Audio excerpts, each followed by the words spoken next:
ಭಾಳ ಮುಗ್ಧವಾದಂಥ ಒಬ್ಬ ಮಹಿಳೆ ಅವರು. ನಾವೇ ಅವರ ಇದುವರೆಗೂ ನಾನು ಅವ್ರ ಮುಖವನ್ನು ನೋಡಿಲ್ಲ ಅಂತೀವ್ರವರು.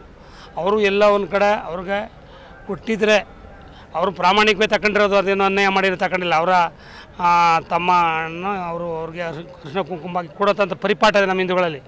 ಆ ಥರ ಕೊಟ್ಟಿದ್ರು. ಅದನ್ನು ತೂದು ಏನೇನೋ ಮಾಡೋಕ್ಕೆ ಹೋಗ್ತಾ ಇದ್ದಾರೆ. ನನ್ನ ಪತಿಯಾದಂಥ ಸಿದ್ದರಾಮಯ್ಯನವರು 43 ವರ್ಷಗಳ ಕಾಲ ಒಂದು ಪ್ರಾಮಾಣಿಕವಾದಂಥ ರಾಜಕಾರಣವನ್ನು ಮಾಡಿದ್ದಾರೆ. ನನ್ನಿಂದ ಯಾಕೆ ಇದನ್ನೇ ಆಗಬೇಕು, ಇದನ್ನು ವಾಪಸ್ಸು ನೀವು ಆ ಥರ ಆದರೆ ನೀವು ಇದನ್ನು ವಾಪಸ್ ಪಡ್ಕೊಳ್ಳಿ, ನನಗೆ ಇದೇನೇನೂ ಅಲ್ಲ, ನನಗೆ ನನ್ನ ಯಜಮಾನರು ಪ್ರಾಮಾಣಿಕವಾಗಿ ರಾಜಕಾರಣ ಮಾಡಬೇಕು ಅನ್ನೋ ದೃಷ್ಟಿಯಿಂದ ವಾಪಸ್ ಕೊಡ್ತಾ ಇದ್ದಾರೆ. ಮೊದಲೇ ಒಂದು ವೇಳೆ ವಾಪಸ್ ಕೊಟ್ಟಿದ್ರೆ ಎಷ್ಟೊಂದು ಕಾಂಟ್ರವರ್ಸಿನೇ ಆಗ್ತಿರ್ಲಿಲ್ವಲ್ಲ ಸರ್? ಅಲ್ಲ, ಮೊದಲು ವಾಪಸ್ ಕೊಡೋದು ಈ ಥರ ಕಾಂಟ್ರವರ್ಸಿ ಅಂತ ಅವ್ರಿಗೇನು ಗೊತ್ತಿತ್ತು. ನಾವು ಪ್ರಾಮಾಣಿಕವಾಗಿ ತಗೊಂಡಿದ್ದೀವಿ, ಪ್ರಾಮಾಣಿಕ ಮಾಡ್ಕೊಂಡು ಅಂತ ವಾದ ಮಾಡಿದ್ದಾರೆ ಅಷ್ಟೇ. ಈ ಮಟ್ಟದಲ್ಲಿ ಅದನ್ನು BJP ಅವರು ಬೇಕು ಅಂತಲೇ ಅದನ್ನು ಒಬ್ಬ ಪ್ರಾಮಾಣಿಕವಾದಂಥ ಮುಖ್ಯಮಂತ್ರಿ ಮೇಲೆ ಹೇಳ್ತಂದು ಯಾರು ಗೊತ್ತಿತ್ತು ಸರ್? ಇಡಿಯಲ್ಲಿ ಮಾಡಬಾರ್ದು ಮಾಡೋದನ್ನೇ ಮಾಡಬೇಕು. ಈಗ ವಾಪಸ್ ಕೊಟ್ಟ ಮೇಲೆ ಮುಗಿದೋಯ್ತಲ್ಲ.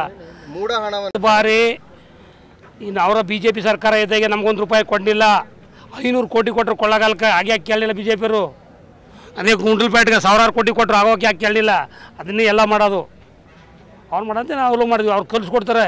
ಅವ್ರು ಎಲ್ಲವನ್ನೂ ಮಾಡಿದ್ರೆ BJP ಅವರು ರಾಜಕಾರಣನ ಕಲುಷಿತ ಮಾಡಿದರೆ ಅದು BJP.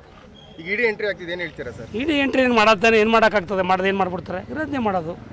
ಪ್ರಾಮಾಣಿಕವಾಗಿ ಕೊಟ್ಟಿದ್ರು, ಅದು ಇದು ಯಾಕೋ ಒಂದು ಕಡೆ ತಪ್ಪಾಗ್ತದೆ, ಏನೋ ಬೇಡ ಅಂತ ತಗೊಳ್ಳಿ ಅಂತ ವಾಪಸ್ ಕೊಟ್ಬಿಟ್ರು, ಮುಗಿದೋಯ್ತು. ಇನ್ನೇನು ಮಾಡಿದ್ದಾರೆ?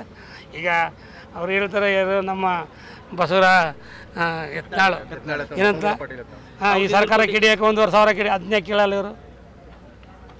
ಎಲ್ಲವೂ ಭ್ರಷ್ಟತನ ಇರೋದೇ BJPನಲ್ಲಿ ಅವರೇ ಮಾಡ್ತಕ್ಕಂಥದ್ದು. ಅದರಲ್ಲೂ ಕುಮಾರಸ್ವಾಮಿ ಅವರು ಏನು ಮಹಾ ಘನ ಕಾರ್ಯ ಮಾಡ್ತೀವಿ, ಅದಕ್ಕೆ ಯಾರೋ ಅಲ್ಲಿ ಒಬ್ರು ಹೇಳಿದ್ರು ಏನಂತಲ್ಲ, ಒಳ್ಳೇದು ಮಾಡಿ ಇವನ್ನೆಲ್ಲ ಬಿಟ್ಬಿಡಿ, ಒಳ್ಳೆಯ ಸ್ಥಾನ ಸಿಕ್ಕಿದೆ ಸೆಂಟ್ರ್ನಲ್ಲಿ ಅಲ್ವಾ, ಇಂಡಸ್ಟ್ರಿಯಲ್ ಮಿನಿಸ್ಟರ್ ಆಗಿದ್ದೀರಿ, ಒಳ್ಳೆ ಅನುದಾನ ತಗೊಂಡು ಕರ್ನಾಟಕ ಅಭಿವೃದ್ಧಿ ಮಾಡಿದ್ದು, ಅದು ಮಾಡಿದ್ಬಿಡ್ರಿ. ಇದನ್ನೆಲ್ಲ ಮಾಡ್ತಾ ನೀವೇನು ಶುದ್ಧವಾಗಿಲ್ಲ, ಎಲ್ಲರೂ ಯಾರು ಶುದ್ಧವಾಗಿಲ್ಲ, ನೀವೆಲ್ಲ ಮಾಡಬಾರ್ದು, ಎಲ್ಲರೂ ಮಾಡಿದ್ದೇ ಮಾಡಿರೋರೆ. ಒಬ್ರಿಗೊಬ್ರು ಸಿಗಂಡು ಸಾಯ್ತು. ಸಿದ್ದರಾಮಯ್ಯ ಎಲ್ಲ ತಪ್ಪಿ ಅವ್ರು ಹೆಂಗಸರು ಮಾಡಿದ್ದದು. ಪಾಪ ಸಿದ್ದರಾಮಯ್ಯ ಅವರೇನು ಎಲ್ಲಿ ಸೈನ್ ಹಾಕಿ ನನ್ನ ಹೆಂಡತಿಗೆ ಸೈಡ್ ಕೊಡಿ ಅಂತ ಎಲ್ಲೂ ಕೇಳಿಲ್ಲ. ಅವ್ರು ತಮ್ಮ ಮಾಡಿಕೊಟ್ಟಿದ್ರು ಅಷ್ಟೇ. ಅದನ್ನು ತರದ ಮೇಲೆ ಅವ್ರು ಹುಟ್ಟಾಕಿದ್ದಾರೆ. ಅದೇನೂ ಆಗಲ್ಲ ಬಿಡಿ.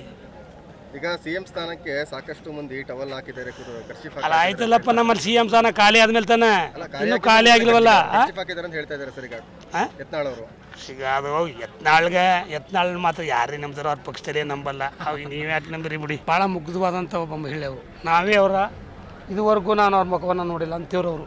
ಅವರು ಎಲ್ಲ ಒಂದು ಕಡೆ ಅವ್ರಿಗೆ ಕೊಟ್ಟಿದ್ರೆ ಅವರು ಪ್ರಾಮಾಣಿಕವೇ ತಗೊಂಡಿರೋದು, ಅದೇನೋ ಅನ್ಯಾಯ ಮಾಡಿರೋ ತಗೊಂಡಿಲ್ಲ. ಅವರ ತಮ್ಮನ ಅವ್ರಿಗೆ ಕೃಷ್ಣ ಕುಂಕುಮ ಕೊಡೋಂಥ ಪರಿಪಾಠ ಇದೆ ನಮ್ಮ ಹಿಂದೂಗಳಲ್ಲಿ. ಆ ಥರ ಕೊಟ್ಟಿದ್ರು. ಅದನ್ನು ತೂದು ಏನೇನೋ ಮಾಡೋಕ್ಕೆ ಹೋಗ್ತಾ ಇದ್ದಾರೆ. ನನ್ನ ಪತಿಯಾದಂಥ ಸಿದ್ದರಾಮಯ್ಯನವರು 43 ವರ್ಷಗಳ ಕಾಲ ಒಂದು ಪ್ರಾಮಾಣಿಕವಾದಂಥ ರಾಜಕಾರಣವನ್ನು ಮಾಡಿದ್ದಾರೆ. ನನ್ನಿಂದ ಯಾಕೆ ಇದನ್ನೇ ಆಗಬೇಕು, ಇದನ್ನು ವಾಪಸ್ಸು ನೀವು ಆ ಥರ ಆದರೆ ನೀವು ಇದನ್ನು ವಾಪಸ್ ಪಡ್ಕೊಳ್ಳಿ, ನನಗೆ ಇದೇನೇನೂ ಅಲ್ಲ, ನನಗೆ ನನ್ನ ಯಜಮಾನರು ಪ್ರಾಮಾಣಿಕವಾಗಿ ರಾಜಕಾರಣ ಮಾಡಬೇಕು ಅನ್ನೋ ದೃಷ್ಟಿಯಿಂದ ವಾಪಸ್ ಕೊಡ್ತಾ ಇದ್ದಾರೆ. ಮೊದಲೇ ಒಂದು ವೇಳೆ ವಾಪಸ್ ಕೊಟ್ಟಿದ್ರೆ ಎಷ್ಟೊಂದು ಕಾಂಟ್ರವರ್ಸಿನೇ ಆಗ್ತಿರ್ಲಿಲ್ವಲ್ಲ ಸರ್? ಅಲ್ಲ, ಮೊದಲು ವಾಪಸ್ ಕೊಡೋದು ಈ ಥರ ಕಾಂಟ್ರವರ್ಸಿ ಅಂತ ಅವ್ರಿಗೇನು ಗೊತ್ತಿತ್ತು. ನಾವು ಪ್ರಾಮಾಣಿಕವಾಗಿ ತಗೊಂಡಿದ್ದೀವಿ, ಪ್ರಾಮಾಣಿಕ ಮಾಡ್ಕೊಂಡು ಅಂತ ವಾದ ಮಾಡಿದ್ದಾರೆ ಅಷ್ಟೇ. ಈ ಮಟ್ಟದಲ್ಲಿ ಅದನ್ನು BJP ಅವರು ಬೇಕು ಅಂತಲೇ ಅದನ್ನು ಒಬ್ಬ ಪ್ರಾಮಾಣಿಕವಾದಂಥ ಮುಖ್ಯಮಂತ್ರಿ ಮೇಲೆ ಹೇಳ್ತಂದು ಯಾರು ಗೊತ್ತಿತ್ತು.